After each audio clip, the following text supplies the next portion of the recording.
ladies and gentlemen, it is a privilege to welcome an exceptional individual today whose innovative ideas and dedication have significantly influenced the insurance industry. Let me welcome our mentor for today, Mr. Yashish, co-founder of the India's leading digital insurance company, PolicyBazaar.com, and a leading online market for investment and trading products, PaisaBazaar.com. Few more questions, Yashish, from the financial angle. There is a question from Ajay Kumar Mikey Guy. How can an early stage pre-revenue company define its valuation when its fintech products are still in a trial phases? See, valuation is nothing but what you and the sellers, what you and the buyers agree to. And to some extent, at this point, all the fintech company has is your idea and you. And so you have to think about the value of yourself and your idea in the context of what similar organizations at similar stages have been valued, and eventually be able to find a likely investor, right? So let us say you agree that your value should be 100, but nobody else is willing to invest at 100, then of course your value is not 100. If people are willing to invest at 10, then the value is 10. See, you have to be practical about it, right? The value is what a buyer and seller agree. It is neither fair, there's nothing like fair or unfair or anything. What you agree is what is agreed. You might get high, you might get low. In this context, I would say don't be too value centric, at least in the early stages of your business.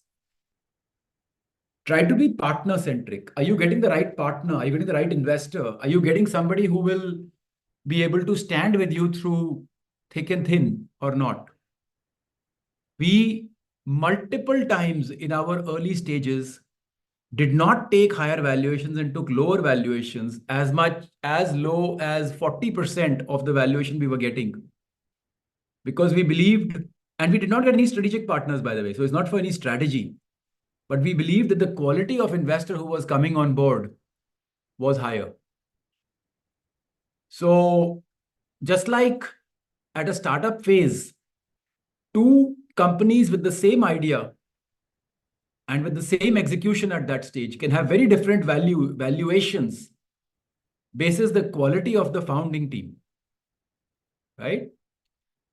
Similarly, two investors can also have very different valuations. Money is not just money, basis their own quality. So I would definitely urge you to think in that way. Very true. We have another question by Dr. Harsh Sethi, Trinanotech. Question is, for a technological innovation validated in a government labs and customer sites, scaling requires significant capital investment. While revenue remains low, how can a company with significant potential impact secure pre-revenue funding? See, pre-revenue funding is possible. We ourselves got pre-revenue funding. It depends on your ability to convince. As I said, see the difficulty in the early stage or startup stage or pre-revenue stage, or let me say not even pre-revenue, even post-revenue, in the pre-profit stage, because actually the only thing you can really value is profit, right? So anything in the pre-profit stage just depends upon what two people agree upon. And either you can find that person to agree upon, which is in a way a reflection of your own experiences, that do you have enough access? Do you know enough people? Do you have a good, reliable background? Is your business model something which is likely to do well in other people's eyes, not in your eyes, in other people's eyes? Then there will be value. And there may be more than one competitors who want to invest in your business. And if that is not the case, then there will not be value. And I think as an entrepreneur, it's best to understand both possibilities and understand them quite quickly. So we have another question from a mixed domain of grid and fintech. It's from Shailesh of Keti Bazaar. So he just wants to know your suggestions for developing agri fintech solutions and how can fintech provide credit solutions to farmers for crops? Providing a credit solution to anything is not a challenge. As far as I know about credit solutions, all you have to be sure about is that you can collect your money back. There is enough money, there are enough takers of credit.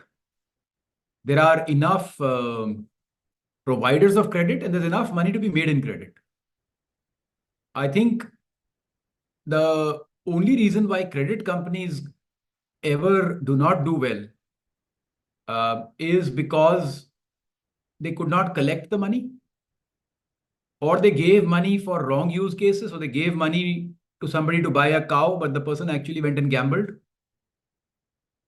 So knowing that the use case that the thing was bought for, was taken for, is actually the case why, is very critical. I think keeping those two things in mind, of course, rural customer access can also be hard. So you have to figure out how you're going to do it. Is it going to be assisted, unassisted? Because people may or may not on their own. See, whatever we think, we may think we have a great idea, a great thing, but people don't have the time to bother about us. They have 100 other things going on in their life, just like we do, right? How many websites does an average person visit, or how many apps does an average person look at? So I guess, yeah, I think from an agri fintech perspective as well, the same rules apply.